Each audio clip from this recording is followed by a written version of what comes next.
shit is crazy. My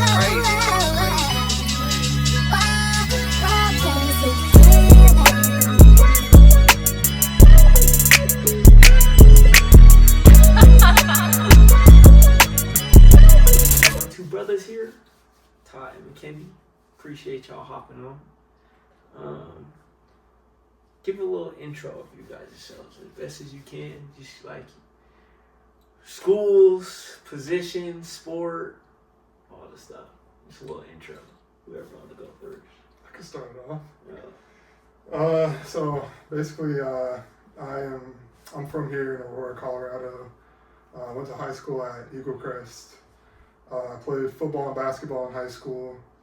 Then I was able to earn a scholarship to go play football at the University of Colorado. And then I was there for about 2 years. And then the whole I'm bringing my Louis situation happened.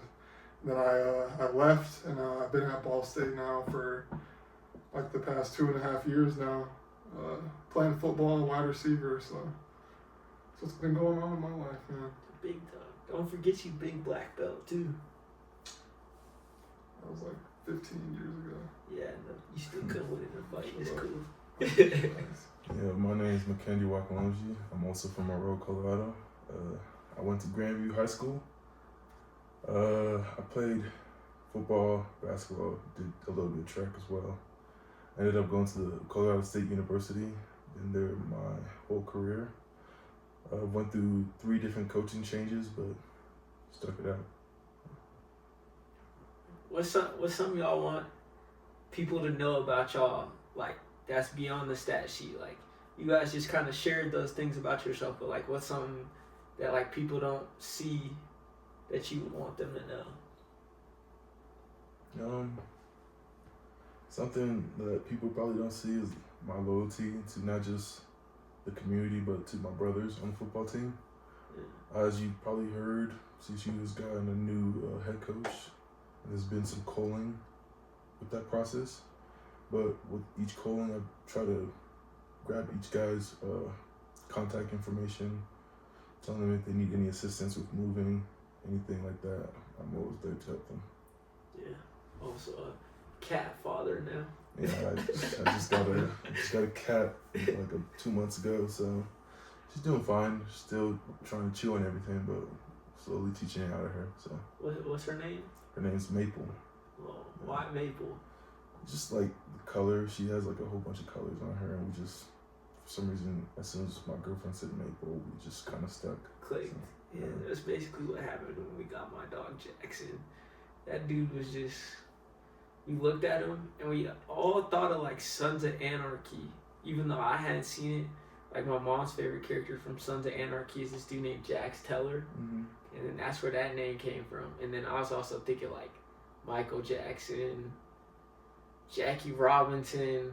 It just all flowed in the 4th grade. It just, like hit me. I was like, oh. I feel like Jax would be cool. No, that would be a cool name. Pretty much Yeah, that's my little cousin's name. Jax. Mm-hmm. That's a tough name. Yeah. How about you? Honestly, I would say the same thing. Like with the coaching changes, like I feel like the older and older you get, like the more like business-like and like harsh the sports world gets. So like what McKendy was saying, just like keeping in contact with your teammates and friends, like trying to help them out with moves, things like that. I feel like. Just like a big thing is just loyalty and just trying to share those moments with your brothers and keep on to those relationships, because those are the people you're going to be talking to and friends with the rest of your life. Like a lot of the times, like these coaches and administrators and stuff are not the people. So yeah, just keeping in contact with your friends and people. What about you though? You got a dog too. Yeah, Coda. Oh my god, man! She's a good dog. She listens for the most part well. She's super smart. She knows how to do a whole bunch of stuff. But she's just like, there's just never an off button. She's just always on go, always running around, being wild. So that's been a new process. I've never really had a dog in my life, so it's like a new experience for me. So but it's been fun though. y'all have dog sat before, but like y'all never really. Like I remember at the old crib, we had to let them babysit Jackson. And this dude Jackson apparently was going through their rooms. These dudes would leave food out so that he would go for the food. I think I remember one time he like pissed in my room or like threw up in my room or something. Bro, that's how he is. And now you wouldn't believe it, man. You look at him now, that dude's gray. That is crazy, bro. But that is crazy. Him grow up since he was like this big. And at like my old house, like when we first got him, like brought him in the backyard. This dude, I have like this crazy video of him, and it's just like him whining when we first got him, and I was just like, that's crazy. He was like this, and now he's like that, and he's Bro, great. I got these pictures of Coda when she was like a baby. Because when like, did you guys get her? She was like 3 months old. That's She was what I tiny said. though. She was maybe Yeah. like this big. Like she couldn't even jump on this couch. Wow. And now she's huge. And She's like 50 plus pounds now. she's coming over for Christmas, ain't she? Mm-hmm. She's probably gonna be barking at you, scared. She hates dudes for some reason. Nah, dogs love me, bro. I ain't tripping. Alright, well, you'll see. Alright, I consider y'all to be like hometown heroes, Mr. Todd. Everybody hears about this one-handed catch that he had on us. It was Eagle Crest versus Grandview. What was that? Yeah. Our sophomore year. It's unfortunate. Yeah, Did this you dude. tell him what's his name, Mr. Rose? Oh You see him? That yeah, was we the saw first thing Mr. he said Rose, the science teacher. Yeah. Remember we had him in forensic science. Yeah. The first thing he mentioned was that, and then he mentioned the Valor when Ty dunked on the kid against Valor. Yeah. I was just like, I mean, that just goes to show this dude for sure, hometown hero. And then you got you over here, Quiet guy. and you quiet, but this dude passed with like good grades. Went to CSU, graduated early. He was one of our our only teammates on that Grandview team that graduated early. Yeah, I was. Graduated early, smart. You know, you took care of. Yeah, you did it. You still doing it. You both still working hard. I'm always trying to take care of my schoolwork because let's be honest, I'm not a fan of school. So what is your after my undergrad, I finished with the Human Development and Family Studies with a concentration in pre-health. So I like working with like kids and understanding how they develop throughout their life, and working with elderly. And then with my graduate class, my master's, I'm working business management and entrepreneurship. So I just want to learn how to manage businesses and see like the inner works of how businesses are managed. Like that. See, I tell you, this dude's smart, and you just I really look up to both of y'all. It's just, you know, I didn't end up playing sports at the next level, but like just seeing y'all, and I kind of live vicariously through you two, and you two are very smart in that aspect. I don't know, you guys are dumb in other things. I don't know how I do it, honestly. But you know, if you could sit down with your 16-year-old self, what's one truth you would tell them, even if they didn't want to hear it? I would just say like the business aspect of it, just like trying to start off early. Like a lot of the times, like I feel like just in general, like people are okay with like being comfortable or trying to be comfortable and might not take their freshman year or like the weight room as serious their freshman year because they think they have all the time in the world.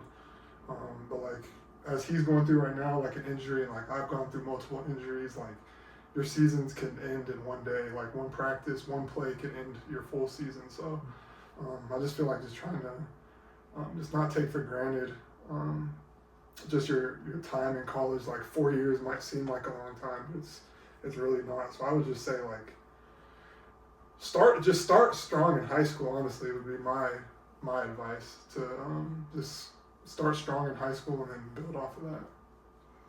Yeah, I'll probably tell myself to live, breathe, eat the training room. Always try to take care of my body, because as I got into college, I realized how unmobile I was, how stiff I was. A lot of like my joints, my hips, especially as a D lineman, edge rusher, I need to have really mobile hips, really loose hips.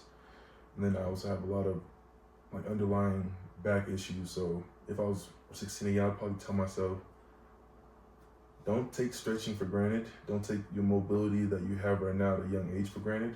Always try to take care of your body. Don't rely on genetics. Don't rely on your God-gifted talent that you were born with. Always try to take care of yourself.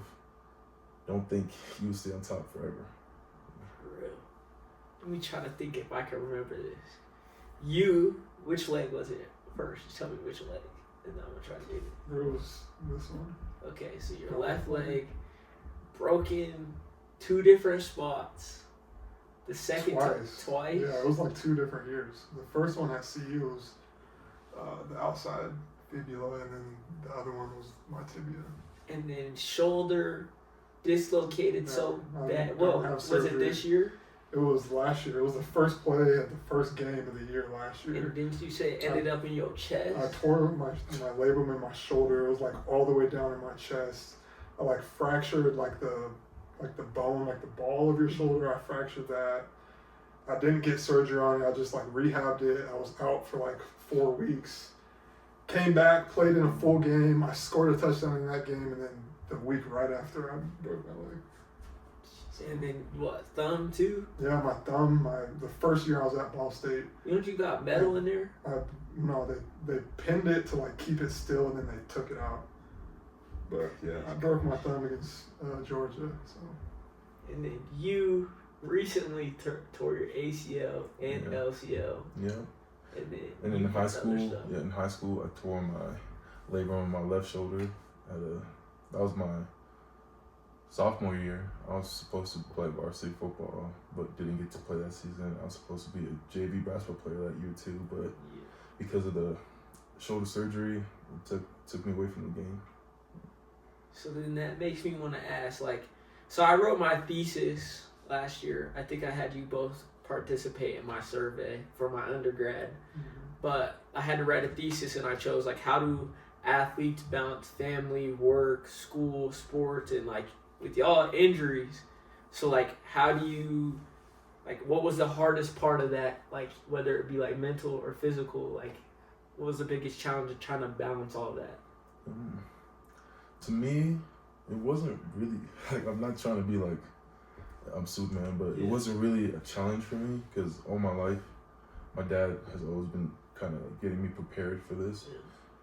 Since I was in middle school, really, it was always I had to balance school, I had to balance sports, I had to balance regular life, I had to pretty much balance everything, know how to use my time wisely.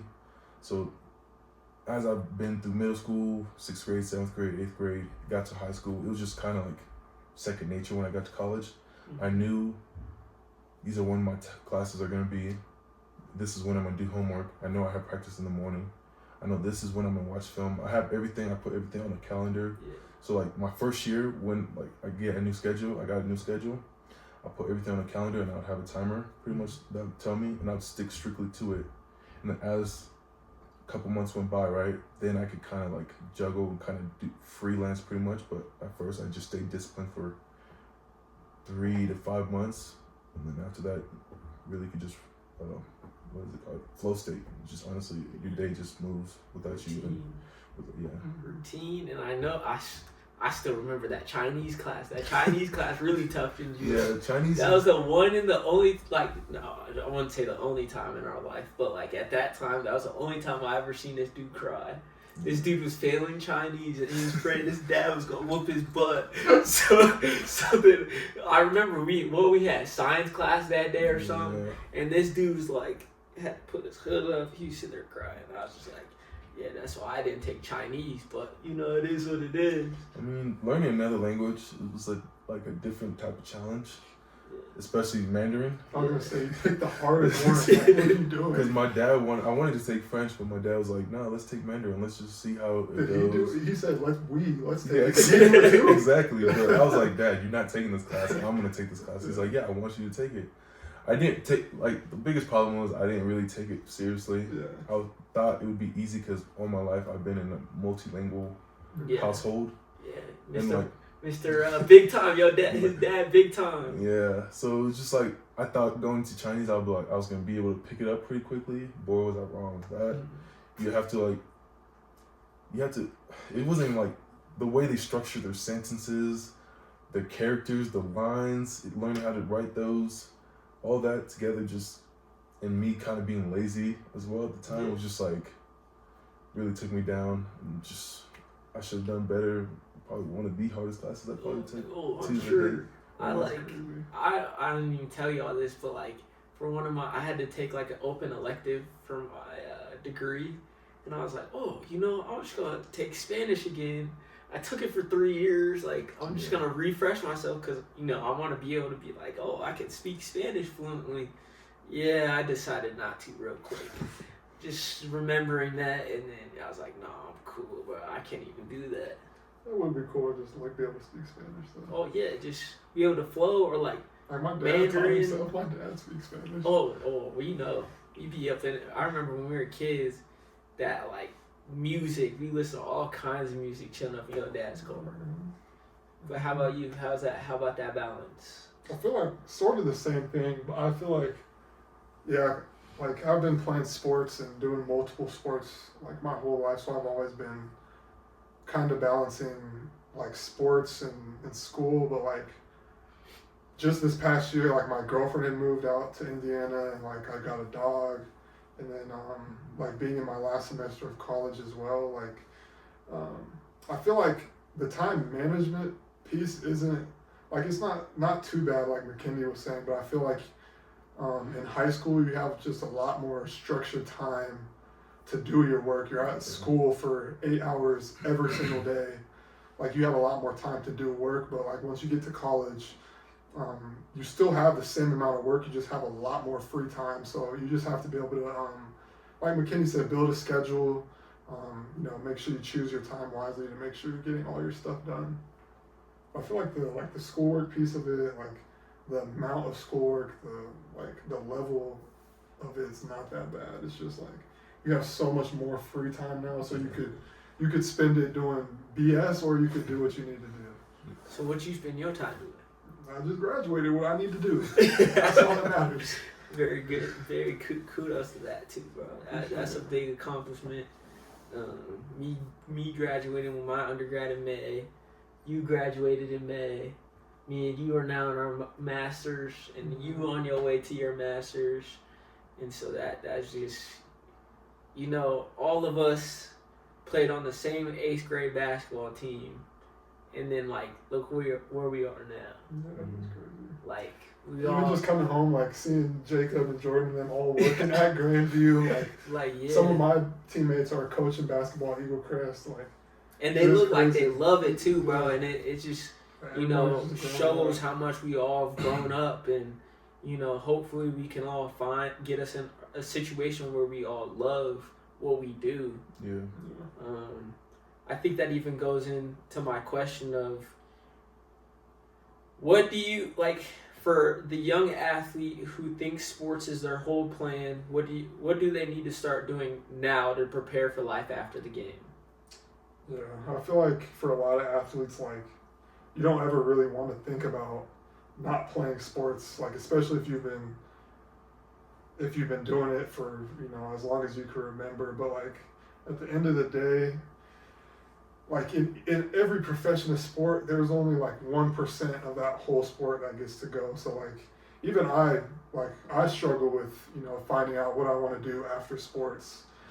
But I feel like for a lot of the athletes who like don't know what they want to do, like if you do love sports, like what I'm doing right now is trying to find like an avenue in the sports world, kind of like with both of what you guys are doing to like continue, like not obviously not playing sports, but like staying close to sports, staying close to what I love, and also like being passionate about my work as well. So I feel like honestly, just starting early, figuring out like what your passions are in high school, like join some clubs that you might not think about joining, like go hang out with different groups of people, take some classes that you might not really think about, so you can really figure out what you want to do.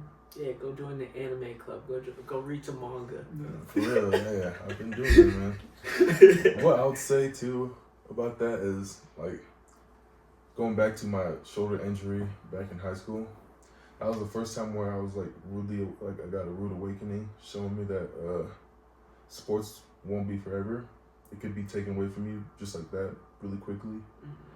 So back then, after that type of injury happened, I really like started finding like other type of hobbies, other things that I might be passionate about, things that I like to follow as well. But like Ty said, the things I'm passionate about would probably still be like tied into the sports world. Might not be playing the sport, but still attached to sport. Like when I'm done with all this, hopefully going to the NFL, hopefully 3-4 years. After 3-4 years, I plan on opening up an organization to help kids back in Africa learn about the sport of football.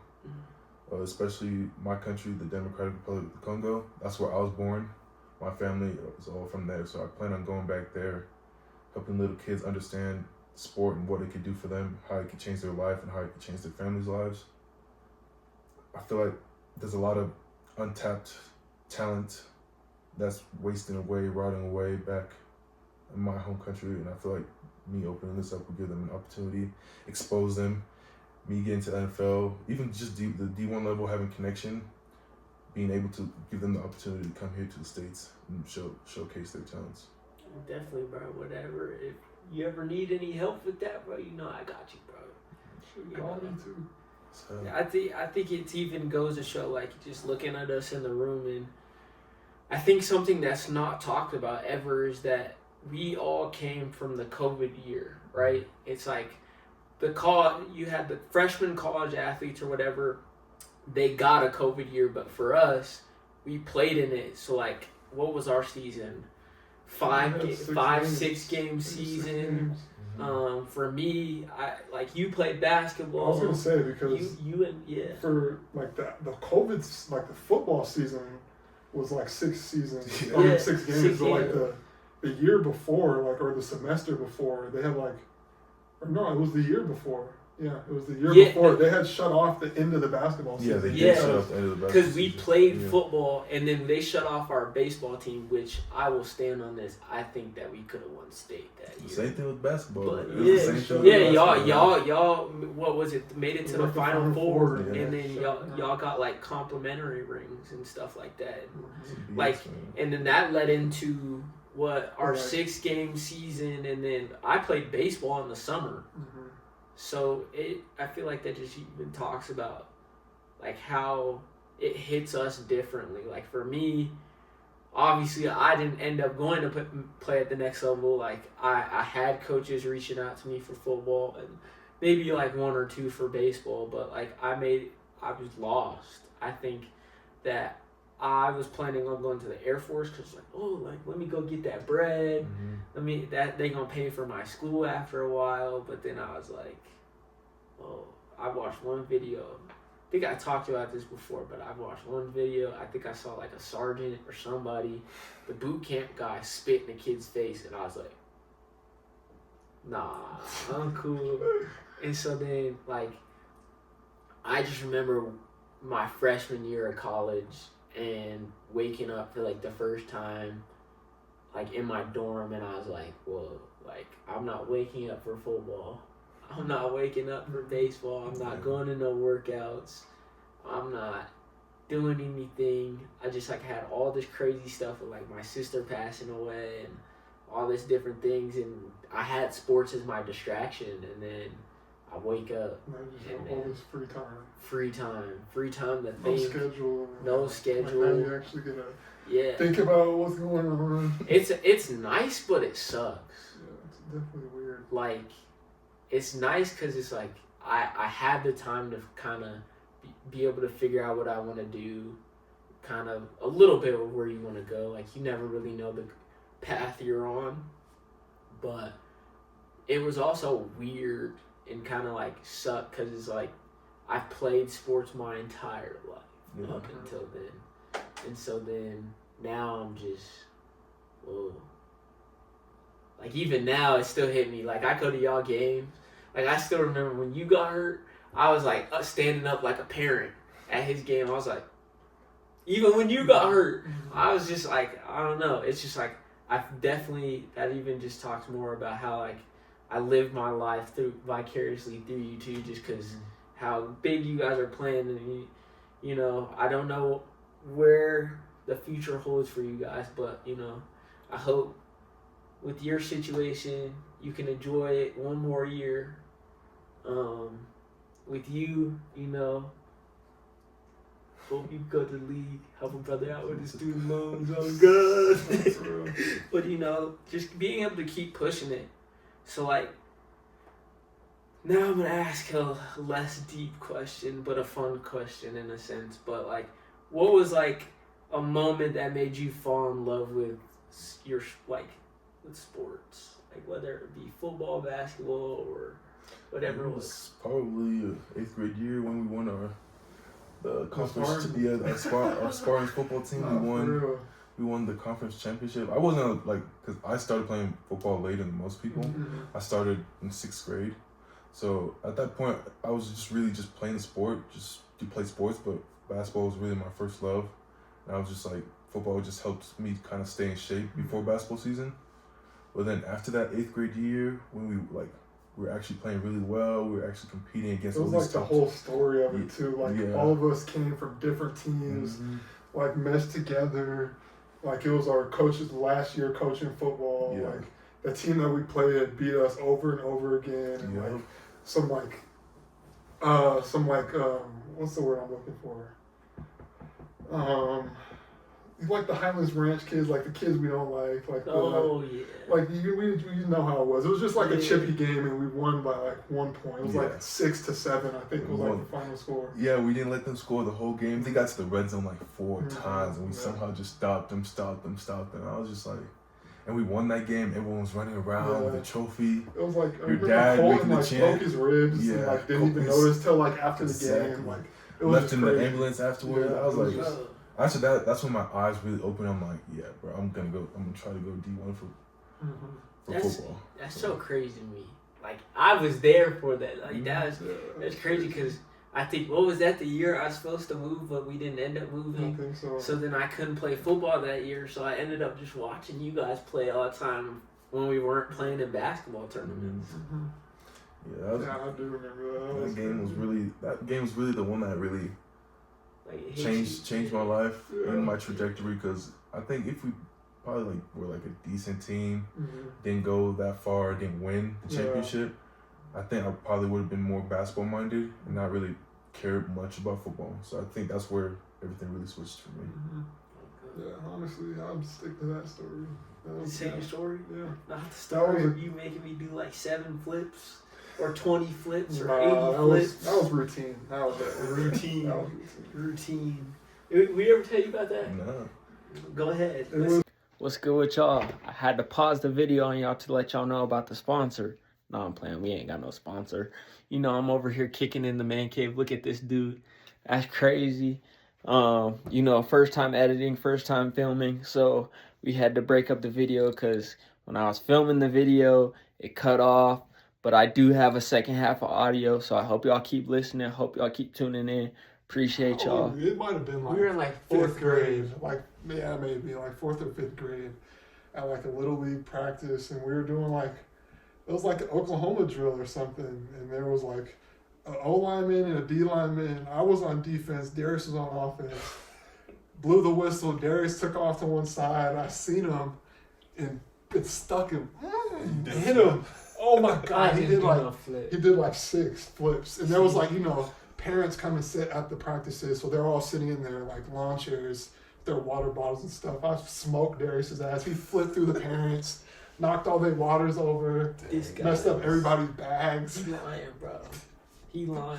He adds a number of flips every time. Oh my God! Did you do a flip or not? No. Yes, maybe one. Okay, maybe one. The fact that you flipped. He did hit me. He hit the fact that you flipped. Dude. It was like a pursuit angle. Like he was just running straight down the sideline. I just came and smacked him. Bro, you didn't even live life through that team, bro. That team was crazy. It was like we did what was it, Monday or Friday? It was Monday. Monday we had Pop-A-Lies, where we had everyone the circle. Just stand in a circle and just take turns just hitting each other. Hitting like that sounds fun. No, like it does not. Someone stands in the middle and then like call out, or did we do like a circle? It was a circle. Yeah, so we would stand in a circle and you would just go and just hit take everyone turns, and you had to in the just go circle. like Shit. you had to line up and hit each other as I hard. would try to lay out everybody. Nah, bro, nah. This was Dude, like third grade. For after somebody's 8-hour first day of time, school. literally, for someone's first time ever playing football. Oh, that was bro. your first time playing Yes, That's probably bro. why That's all what- these people have CTE and all of these people are all messed up. Probably, bro. Especially the people from our age range too, because we were just used to just hit. You know, it. I look back at it now, and it's like, yeah, I wish I would have hit, and like I wasn't that scary about it, but you know that's where you get when you get old. But then I just remember I was like, I did not want to get hit. That's probably like why I love playing receiver, because like I was one of those ones that I would try running from. So it's like that's probably why receiver fit me so well, because I would like get away from me, bro. You ain't hitting me. To me, I started football late in 6th grade. I didn't understand football. I didn't really know it. So my dad, all he just told me was like, because I was a defensive-minded player, he's like, just hit them as hard as you can. That's it. And then me being a kid, just listening to my dad, right? I'm just like, okay, I got to go hit him as hard as I can. And if I ever like ran to a kid, like shouldered, like one of those soft stuff, you hear my dad in the crowd, what are you doing? What are you doing? Hit them! Next play, I'm mad. I take the O-line, sloppy O-line, just hit someone as hard as I could. I didn't care who it was. It didn't have to be the ball carrier. Somebody was getting hit. So That's it just how it gets was. smacked. Oh my god. My dad always said, you're African. That's We hurt people. We don't get hurt. I was like, all right, bro. Dude, I still remember him at our basketball games. Yeah. That Always bitch yelling in the just crowd. Screaming, yelling. I know you guys always heard him in the crowd, bro. Parents loved him. Just They're like like, Izzy Mom. or Shay's dad. Yeah, Shay's Shay's dad dads. would be. We're like, I still remember when we were playing in a tournament, and that's when the jelly came out. Yeah. This dude Ty used to hit it all the time. So I remember I went on a fast break, and you remember this? Yeah. Or, I don't know. Were you playing? I don't know if he was there. But I remember I went to go throw it up, and I was like, I was small, so I thought I had to put a little muscle on it. So then I ended up going whoosh, and I threw it so high it hit the roof. I swear it hit the roof. And then I just remember his dad. Damn, Derry! Just so loud. It was like a fast break, wide open layup. And you just He tried to underhand smoked it. it. I swear it hit the roof of the building. Bro, I couldn't even believe it. Could not believe it. But I don't think I hit the roof. But It was like I it think was up there. Hey, I think we won the tournament though. I think so, but Yeah. that was ridiculous. Okay. Let's get back into it. So Mackenzie, you come from a very kind of stable. You come from one place, but you've had multiple coaches. Mm-hmm. You come from multiple schools, multiple coaches. What do you think? How do you cope with that? How do you be okay, I'm just gonna prove yourself. Is that all you say to yourself? It's I'm gonna go prove myself to him, and then that's it, or I mean,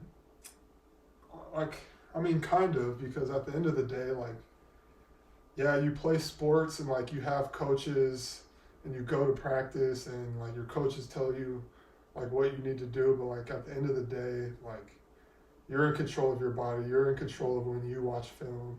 You're in control of when you go get treatment and when you go get extra work. It's only so much a coach can really do for you. So at the end of the day, I honestly just tell myself you just gotta bet on yourself. A lot of these coaches, they, as much as they might love the place too, but they get fired, they have to move on as well. You just can't get attached to coaches. You can't get attached to places especially in a sport, coaches are leaving, people are transferring. You just got to try not to get attached to places. Then we were talking about earlier, just keeping in contact with your friends and buddies as well. I think is a big part. Just keeping in contact with them, saying what's up, asking if they need help moving or anything. I feel just keeping your network as wide as possible, and just trying not to get like attached to places is the best advice I can give. Yeah, to me, I'm on my third head coach now, so I just had the mindset of competition, really. I was like, okay, new coach is coming in.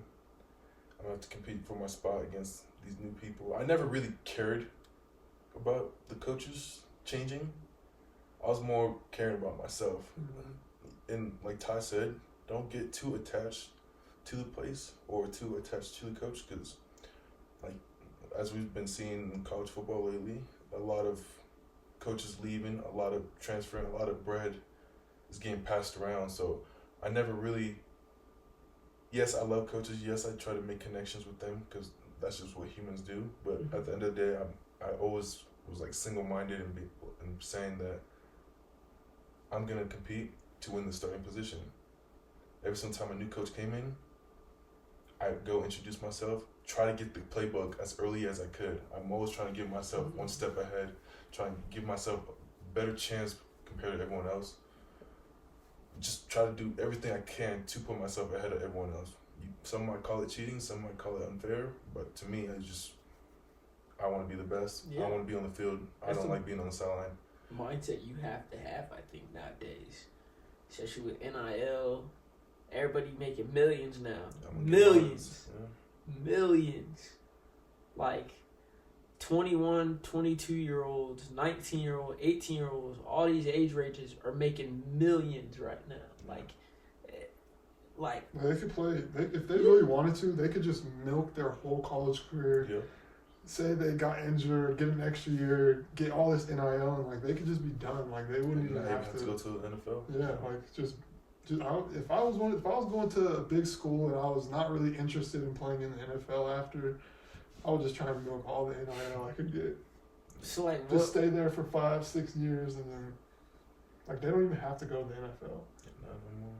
So like what's your thoughts on like if you had like a teammate that's so talented that like you could see them going to go play in the league if they actually applied themselves, but like all they're worried about is the money. Like what would your thoughts be on that? My thoughts on that would be, you're talented, show it on the field, and I promise you the money's going to come your way. That's what I would say. That's just how it is. The way coaches and general managers are applying money to players now, it's off of availability and production, you know? Mm-hmm. So if you go out there, let's say in a single season as a defensive end, right? You go out there, you get 6 sacks, 15 TFLs, and 40 plus tackles, right? I guarantee you, if you're getting paid, let's just throw a number out like a small school, right? You're getting paid $60,000 that year, right? Mm-hmm. I guarantee you the next year you can getting paid around $200,000. Produce the same amount again the next year, maybe more, even a little bit more, and the school starts getting more money because you're playing really well. That $200,000 is gonna double, go to $400,000. So if you want more bread, you feel like you deserve more money, show it. That's what I have to say to them. Or chase that bag. Especially if they're already talented, they're already gifted, coaches already love him. Yeah. All you have to do is just produce. I promise you, it's gonna all come your way. Yeah. I would strongly advise to try and stay out of the portal as long as you can. Like if you don't have to, I would the grass is not always greener on the other side. I would I feel like dudes looking for it just in the money or all caught up in all the BS. Yeah, you might get paid. It might be fast, quick money, but you jump in all over places, not finding any real friends, not really knowing everybody. You have no network, you're not really learning anything. Once you get out of school, or if you do try to go to the NFL, all the GMs are going to see that you're just hopping places just for money. No one's really going to, those aren't, the qualities that, those people want to see. It's crazy. It is crazy. It isn't just, it's such a business, which is what's crazy to me, is that, it's not like us going out to go have fun, working hard, trying to go achieve a goal together, winning a chip now. It's more of, who's going to pay me the most? Yeah. Which is crazy. Mm-hmm. All right. And Honestly, I unfortunately, feel that's just how it is now. Yeah. And it's only gonna get worse as the year goes by. And now we're gonna have like contracts. There's gonna be teams are gonna be limited to how many transfers they could get through the portal. It's gonna be everything's gonna be so meticulous. It's gonna be like the league. It's gonna be exactly like the league, Yeah. where you can transfer mid-season as well. Mid-season? Yeah, there's gonna be some stuff like that might happen. They do it in the league. They might as well do it in college. Mid-season? That might be a little bit more down the line, but I promise you that's the path we're going to. I can see it. You don't feel like you're fitting the scheme. Now it's gonna be more. Coaches are gonna be like, okay, they're gonna be more rude. At the same time, they're gonna be more a little nicer because now you keep messing up, right? They're okay. As soon as game 6 hits, the portal's gonna open. We could get someone else who can replace you just like that. Or now they're scared of this player leaving. He's been doing so good. They don't want him to leave. Now they're gonna try to give him a little bit more incentives. Yeah. Yeah. Even more money than like you even have, man. Yeah. It's like It's crazy. it's crazy even to think like where all this money's coming from. Like, it's not just coming from these schools. Yeah, it's coming. This year I was a captain, right? And becoming a captain comes with a lot of perks. I went to a lot of like these gatherings with our sponsors and stuff like that. Believe it or not, even like small schools, CSU was like a medium-sized school. I went to this thing that they told the captains to go to, and all of our guests were all millionaires, at least $200 million of value in their wallet. Donors, yeah. In right. donors. And then you would see a couple billionaires there. That's where a lot of our money comes from. And then what the coaches' jobs and the university jobs is to convince them to give them some of their money, and then they're going to produce. It's like them investing in the school, the coach, the administration investing in the sport, the coaches investing in the players, and that's how. That just even shows how real world that is. Yeah. Like everybody in every business is trying to do that. Like hospitals are trying to do that. Like everybody's trying to, and it's just crazy to like connect that with a sport that you love and you play. So that makes me ask, obviously you guys have zero control when kind of the day, like, you know, the time to hang up your cleats and stuff like that, but what is the legacy you would want to leave? Like, you look back and, you know, I remember specifically you had this kid that watches you, like, he's like your number one fan. He talks about that like all the time. So like, what's like the legacy you want to leave before you're done?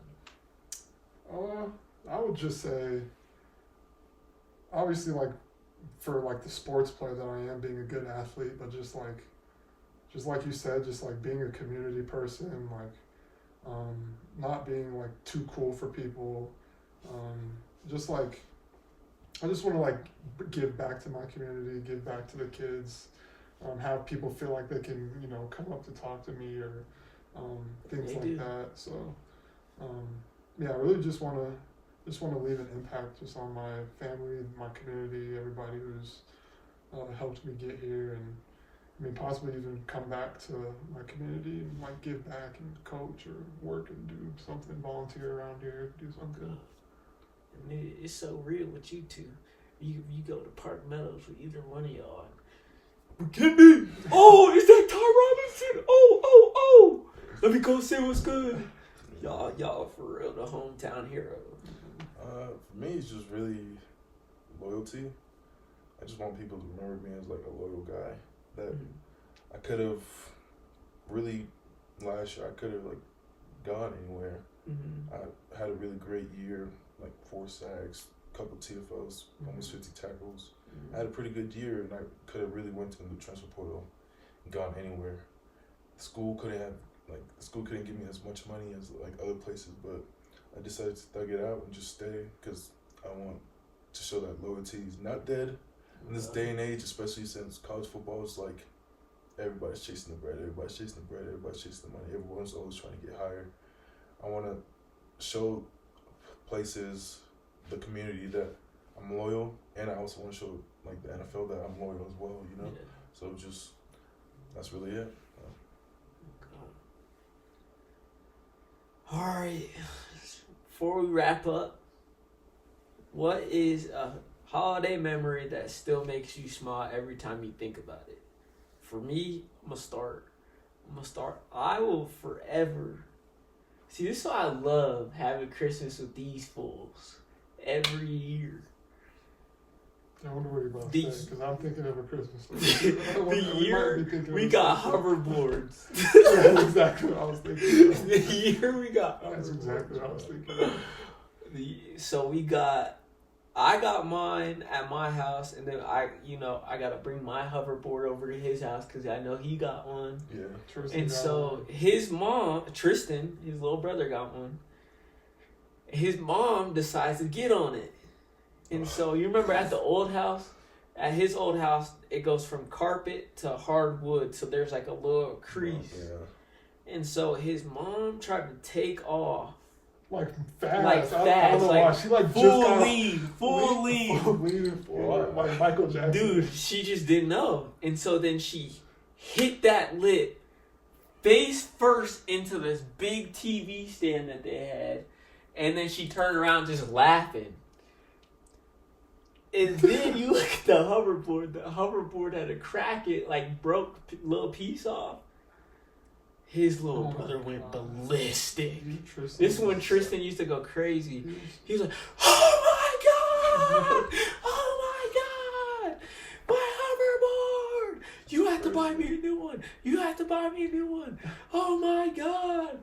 Like he went, like I'm telling you, it went from being the funniest thing you ever to see into like, okay, bro, it's not Chill that out, deep. bro. It was like a small little crack. But that thing was funny because she like flew. She ain't never been on the hoverboard since. Yeah, that shit, it was crazy. That might have been the funniest thing ever, though. I don't really have anything crazy. The only thing I had was when I was younger. We lived in like an apartment complex, right? Mm-hmm. We were going out trick or treating, and you knocking on doors saying trick or treat, and then one of the doors had a huge dog. You know me, like, if I don't know the dog, right, I'm instantly already afraid of the dog. So it was like knock knock, trick or treat. The dog sprinted out, right? My family was all chill. They were all chilling right there. And mind you, we was like the very top floor too. I started running. The dog started chasing me, right? There's a flight of stairs. I didn't take a single step. I jumped the whole flight of stairs, landed, turned around, jumped the next flight of stairs, and I just kept on running. And then I didn't even stop running the whole, like I was running for I think an hour straight. And you could hear my family in the background yelling my name. The dog's gone, the dog's gone. I'll stop for a second and then I'll hear like barking. It might have been from like a different dog, right? But I didn't know that. I'm still running, so I just kept running, kept running. Texted my parents, I went home. I'm going home. My night was out. I was out for like 15 minutes. We were trick-treating for like 15 minutes max. And I was done. And so that's probably the... Mind y'all, when we came down to the basement to shoot this dude's walking down the stairs thinking Ty's dog's here. He's like, is the dog here? Is the dog here? Yeah, I'm like, nah, and I can't run because I tore my ACL and LCL, so I would have to box the dog. That's what I have to do. Oh, hey bro, me and Ty talking about getting boxing gloves, so we try to box it up. I gotta take my anger out somewhere. You got a nice big red target right now.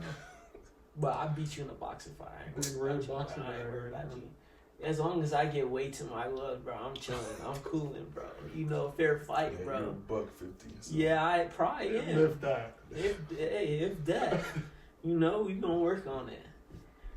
But appreciate y'all having us coming on here. You know, you guys are both my brothers. Much love to both of y'all, and I hope we keep seeing big things from you guys in the future.